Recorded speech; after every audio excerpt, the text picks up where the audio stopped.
Humans of the cardboard, welcome back to Just Nuts, guys. We're moving into the crazy news that we got this morning. We have 4 more new Infernoid cards here. It looks like 2 extra deck monsters and then 2 spells. They can do a ton with that. I was almost hoping for a main deck monster, but I do think they can make really good support without going main deck monster route. Let's see where they end up here, because I'm very, very curious. We're diving in. The Ice Bear stuff was actually really good. Let's see. Okay, so the first card we have here is Infernoid Evil. He looks cool. I like his design a lot. He's a level 1 Fire Fiend fusion effect monster. 1100 attack, 1100 defense. It does take 2 Infernoids, so it is super Infernoid locked in that sense. You can only use the first and second effects once per turn. If this card is fusion summoned, you can banish 1 Infernoid monster from your graveyard to send Infernoid monsters with different names from each other from your deck to the graveyard equal to the banished monster's level. Wow. That's, whoa. So if you manage like a higher level, you just get to dump like a ton of Infernoid monsters. Wow. Okay. Yeah, that's pretty good. Second effect, if this card is sent to the graveyard or banished, you can add in a void spell or trap from deck to hand. Man, that's really good as well. Now, I think the deck already has a fusion spell, but it's, you know, it's an okay fusion spell. I think it's a better going second fusion spell than going first. But this second effect is really good because that even opens up the possibility of playing like is that extra Foolish Burial to just dump this card and then trigger it. Also, you could even potentially play like the Dogmatica package, because now the Dogmatica package gets you Maximus, and this can be a send target for Maximus to get a Void Spell or Trap. Is pretty interesting. There's definitely some extra stuff going on with this outside of just like summoning this and doing what it does. So keep an eye on this one. This card's actually really cool. My question is just how consistently can we just make this as a fusion in Infernoids. All right, cool. Next up, we have a Link 4. Pretty high link for Infernoids. Hopefully it's not hard Infernoid locked, but we'll see. This is Infernoid Flood, a Link 4 Fire Fiend effect monster. 3000 attack, it points up, and then 3 arrows down, bottom, bottom left, and bottom right. It takes any 2 or more monsters, including an Infernoid. Okay, that's not that bad. That opens up room for a lot of generic utility to like get you up into this card. You only need 1 Infernoid to make it. You can only use the first, second, and third effects of this card name once per turn. If your opponent would special summon a monster or monsters, quick effect, tribute 1 monster, negate the summon, and if you do, banish those monsters. So just kind of Solemn Strike, a special summon, essentially. That's pretty powerful still. Yeah, that's still a pretty powerful effect. If a card or cards is banished from your graveyard, you can banish 1 card on the field. Whoa! If any card just ever is just banished from your graveyard, banish a card on the field. So that means like Bestials are kind of crazy. Go kind of hard in this deck because you could like Druid's Worm, banish a card from your own graveyard to get an extra banish, and then when your opponent tries to summon, you get to Solemn Strike by tributing your Druid's Worm to like negate a summon, and then Druid's Worm sends something as well. That's pretty strong. There's some really cool synergy that this is like a little bit generic here. And if this Link Summon card in its owner's control is destroyed by your opponent, has to be specifically destroyed, you can special summon an Infernoid monster from your deck, ignoring its summoning conditions. So you could go for a Decatron if you want to copy something, but you could also just go for like a Deviati or an Anunku. Cool, this is a pretty powerful card. 3 really solid effects, I think, but the question is going to be, is it too much? Like, is it too high of a Link rating?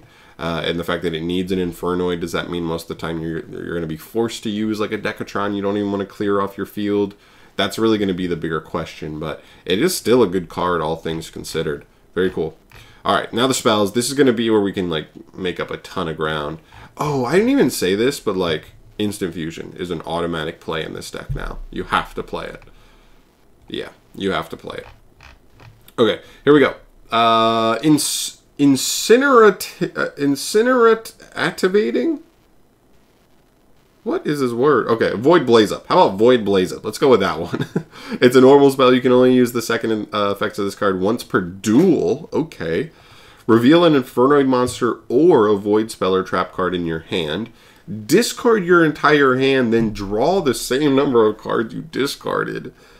I mean, I guess it doesn't discard for cost, so it does force an Ash. If you activate this, your opponent absolutely has to Ash you, probably. At least you don't discard his cost, so you don't lose your whole hand. But that is a crazy effect. So you're basically like just trying to dump every Infernoid in your hand and trying to like get a new draw at life. That's interesting though, for sure, because it's you know, sometimes Infernoids can break up on too many of the extenders if you don't have like a way to Decatron. So you could even like normal a Decatron first to get like the good card out of your hand, set the spells you don't want to discard that are good, and then like dump the rest for a redraw. It's kind of cool. I don't love that like it is technically a -1 because you lose this card, but you don't redraw for this card. You only redraw for the other cards you show. So it is technically a -1, but it's possible the setup you get Engrave is just worth it in the end. And also for a deck that can't have trouble with bricking, being able to give you a chance at finding more non-bricks is still good. So this is like a consistency card for them for sure.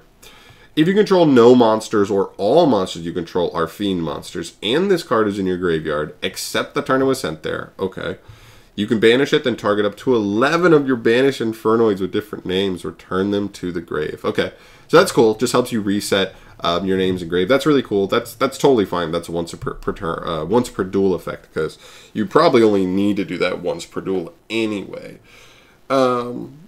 To just reset a bunch of your names into the graveyard. That's cool. I like that a lot, actually. Cool. Yeah, interesting card. It might see play in like a more pure build, but like my only concern is that with the new Snake Eye support, with the Diabell Star engine, are we playing a big enough Infernoid engine anymore to really warrant playing a card like this that almost rewards you for playing a heavier Infernoid build?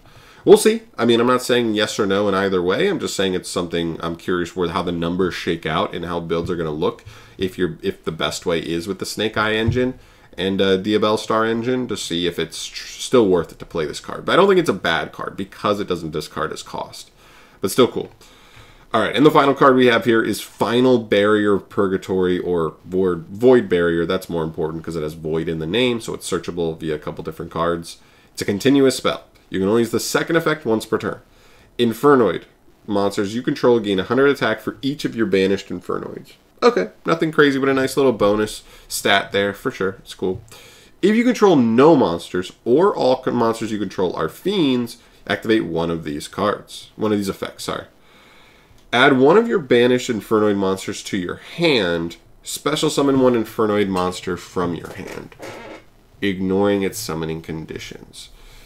Interesting. Okay. So this card is only okay to me, to be honest, because you kind of need the setup of like already getting Infernoids banished, or kind of bricking up on Infernoids you don't want in hand that you can't even summon. That's really the bigger question here. Excuse me. But this gives you a way to like pull them out. This to me almost rings as like a tech one of to like search in situations where you're kind of bricked up on too many Infernoid names that are like not able to get themselves out of the hand. So this is just able to like pull them out. And I guess getting stuff back from banish is still good as well. But like this is assuming you're already able to play in the first place. So it's more of a recovery card than anything. It's fine. I think this card is okay. It could be a tech one of in here for when you're in that exact situation. All in all, Infernoid Evil is like by far the winner of this support to me. I think the rest of this stuff, and listen, Infernoid was way closer than Ice Barrier was, so I didn't expect the cards to be the same in power and in usage for the decks, because like Ice Barrier just needed insane cards. Infernoid didn't need much, especially when you tack on the fact that they're getting all this like indirect support from like elsewhere. But it could have been a little more. I mean, sure, this allows us to play Instant Fusion at 1 as like a really powerful one of in the deck. But I don't know. We'll have to see where this actually takes us. I do think some of these cards are playable for sure, but we have to see. It depends on the type of build you're going for. And like Flood takes it's a little bit higher link rating than I wanted, even though its effects are good, but you kind of have to get a lot of investment into him, which is kind of tough. Evil's just great. Just hands down great. Nothing much to say there. Void Blaze Up is interesting. Like I said before, it depends on the type of build you're going for, whether this card's going to be worth it or not. It needs to be more pure to be better. And this card's more of a recovery card than anything. Not always my favorite types of cards in the game, because those cards always require you to be able to like play in the first place. It doesn't make bad hands playable. It makes good hands better. You know what I mean? And I'd rather make bad hands playable, because I want to play every duel if I can. So we'll see. Cool stuff. Nonetheless, let me know your thoughts down below. I'm not an Infernoid savant by any means, so if you know more about the deck than I do, please let me know in the comment section down below if these cards are better than I'm kind of giving them credit for. I don't think they're bad. I just think if we were looking for Konami to really set the tone with Infernoids and really lay down some like hard support, it seems like they could have gone harder than they did. But let me know your thoughts down below if you know more than me. I'd love to hear your thoughts on that down below in the comments. But I'm out of here for today. Thank you so much for watching as always. Keep your fingers crossed that whatever final 2 archetypes from Dual Terminal are in this set are the ones that you want to see. Hopefully you guys get exactly what you want, like I will. And we'll see where we go. Thank you so much for watching, guys. I'll see you in the next video. Subscribe if you haven't. We'll see you in the next one. Peace.